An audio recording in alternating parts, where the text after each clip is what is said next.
अकबर महान को मुगल वंश के सबसे शक्तिशाली बादशाहों में शुमार थे। अकबर का पूरा नाम अबुल फतह जलालुद्दीन मोहम्मद अकबर था। उन्होंने हिंदुस्तान के अधिकांश राज्यों पर मुगल सल्तनत का साम्राज्य बनाया था। उन्होंने सिर्फ 13 वर्ष की उम्र में ही मुगल साम्राज्य की सत्ता संभाली थी। बादशाह अकबर ने उत्तरी, पश्चिमी और पूर्वी राज्य, खासकर पंजाब, दिल्ली, आगरा, राजपूताना, गुजरात, बंगाल, काबुल, बलूचिस्तान, कंधार व उत्तर प्रदेश के साथ अन्य प्रदेशों और राज्यों पर परचम लहराया था। आज हम आपके सामने अकबर की जीवनी पेश करेंगे, जिसमें हम उनकी सल्तनत, योद्धा व अन्य जानकारी प्रदान करेंगे। अकबर का जन्म 15 अक्टूबर 1542 के दिन हुआ था। उसके बचपन का नाम अबुल फतह जलालुद्दीन मोहम्मद अकबर था। 1556 में अकबर अपने पिता हुमायूं, जो दिल्ली सल्तनत बादशाह का उत्तराधिकारी बना लिया था। 13 वर्ष की उम्र में बैरम खां को उसने शहंशाह घोषित किया था। क्योंकि उस समय अकबर एक किशोर था, इसलिए उसके बड़े होने तक बैरम खां ने उसकी जगह शासन किया था। अकबर को उसकी कई उपलब्धियों के कारण उसे द ग्रेट का उपनाम दिया गया था। मोहम्मद जलालुद्दीन अकबर के नाम से प्रसिद्धि पाने वाले मुगल शासक थे। उन्हें इतिहास में सबसे सफल मुगल शासक के रूप में जाना जाता है। यह एक ऐसा राजा बना जिसे दोनों संप्रदायों, हिंदू और मुस्लिम को प्यार से स्वीकार किया। इसलिए इन्हें जिले इलाही के नाम से नवाजा गया। अकबर के शासन से ही हिंदू मुस्लिम संस्कृति में संगम हुआ, जो कि उस वक्त की नक्काशी से साफ जाहिर होता है। मंदिरों और मस्जिदों में समागम हुआ। दोनों को समान सम्मान का दर्जा दिया गया। अकबर डिसलेक्सिक थे। वह पढ़ना या लिखना नहीं चाहते थे। हालांकि उसे महान संगीतकार तानसेन और बीरबल जैसे लेखकों, संगीतकारों, चित्रकारों और विद्वानों की कंपनी बहुत पसंद थी। अकबर के नवरत्न पूरी दुनिया में प्रसिद्ध हैं। अकबर सभी धर्मों के प्रति सहिष्णु था। उनकी 25 से अधिक पत्नियां थीं। उसकी कई पत्नियों में सबसे महत्वपूर्ण जोधाबाई थी, जो जयपुर की राजकुमारी थी। उसने अपना युवावस्था शिकार करने, दौड़ने और युद्ध करना सीखने में बिताई थी, जिसने वह बाद में एक साहसी, शक्तिशाली और एक बहादुर योद्धा बना। 1563 में अकबर ने मुस्लिमों के पवित्र स्थान पर आने वाले हिंदू तीर्थयात्रियों से कर वसूलने का कानून रद्द कर दिया। अकबर सभी धर्मों के प्रति उदार रवैया रखता था। इस उदारवादी रवैये से उसे अपने क्षेत्र में विस्तार में काफ़ी मदद मिली थी।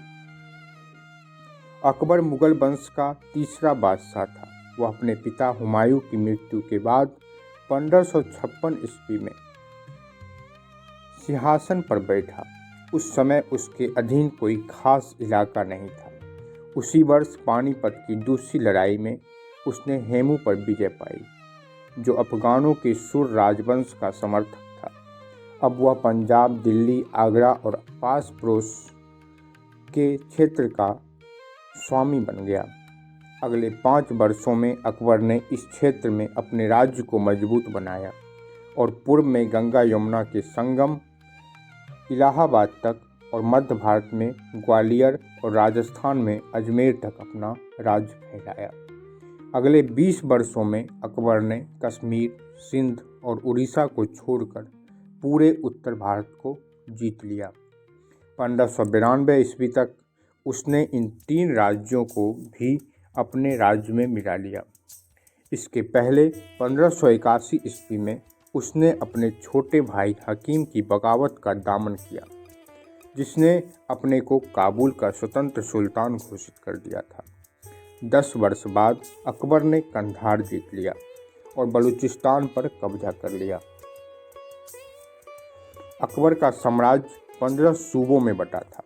काबुल, लाहौर, जिसमें कश्मीर भी शामिल था, मुल्तान, सिंध, दिल्ली, आगरा, अवध, इलाहाबाद, अजमेर, अहमदाबाद, मालवा, बिहार, बंगाल, उड़ीसा, खानदेश, बरार और अहमदनगर।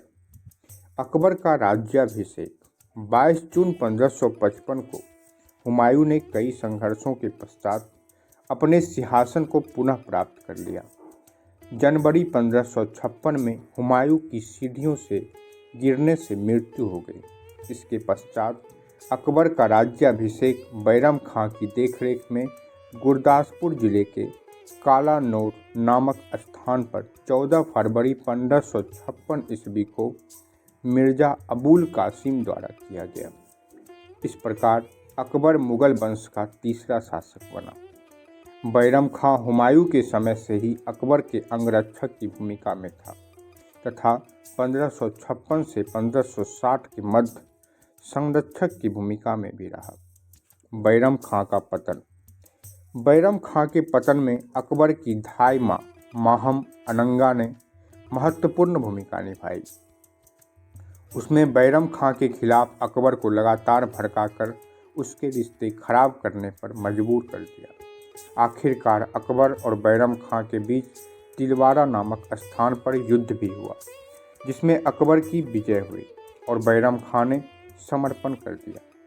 एक दिन जब बैरम खां हज मक्का की यात्रा पर निकला हुआ था, उसी वक्त 31 जनवरी 1561 को किसी विद्रोही द्वारा उसकी हत्या कर दी गई। बैरम खां की मृत्यु के पश्चात बादशाह ने उसकी विधवा पत्नी सलीमा बेगम से विवाह कर लिया। अकबर के दरबार में हिंदू। अकबर ने राजपूतों और अन्य हिंदुओं को अपने दरबार में ऊंचे पद दिए। माल विभाग में राजा टोडरमल माल मंत्री बनाए गए। राजा भारमल, भगवान दास तथा मान सिंह को 5 हजारी मनसबदार बना कर सेना में सर्वोच्च पद प्रदान किया गया। बीरबल के शौर्यप्रिय चुटकुले अकबर और बीरबल की मित्रता का परिचायक है। इसी प्रकार अकबर की सेवा में कई हिंदू पदाधिकारी तथा सैनिक तैनात थे। अकबर ने 1585 में लाहौर में बनाई राजधानी। अपने साम्राज्य की उत्तर पश्चिमी सीमा पर अधिक ध्यान देने के लिए अकबर ने 1585 में लाहौर को राजधानी बनाया। 1558 तक वह लाहौर में रहकर अफगानों को दबाने में लगा रहा। अकबर ने स्थिति पर विजय प्राप्त की और इन सब को शांत करने में सफल हुआ। अकबर के नवरत्न अबुल फजल। इन्होंने अकबर काल के अकबरनामा एवं आईने अकबरी की रचना की। फैजी, यह अबुल फजल का भाई था। यह गणितज्ञ एवं फारसी कविता करने वाले विद्वान थे। तानसेन, यह दरबार में गायक थे। बीरबल अकबर के सलाहकार थे एवं परम बुद्धिमान थे। आज भी अकबर बीरबल के किस्से लोगों की जुबान पर है। बीरबल की मृत्यु 1586 में अफगान बलूचियों के विद्रोह के दौरान हुई थी। राजा टोडरमल, ये अकबर के वित्त मंत्री थे। मानसिंह आमेर के कछवाहा राजपूत राजा थे। ये बादशाह के प्रधान सेनापति थे। जोधाबाई इनकी बुआ थी।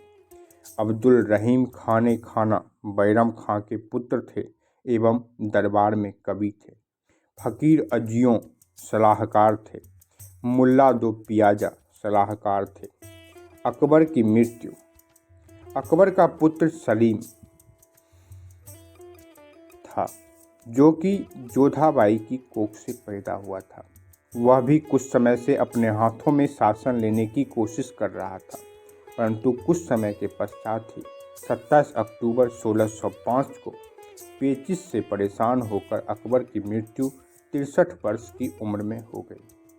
अकबर का मकबरा सिकंदरा, जो कि आगरा में स्थित है।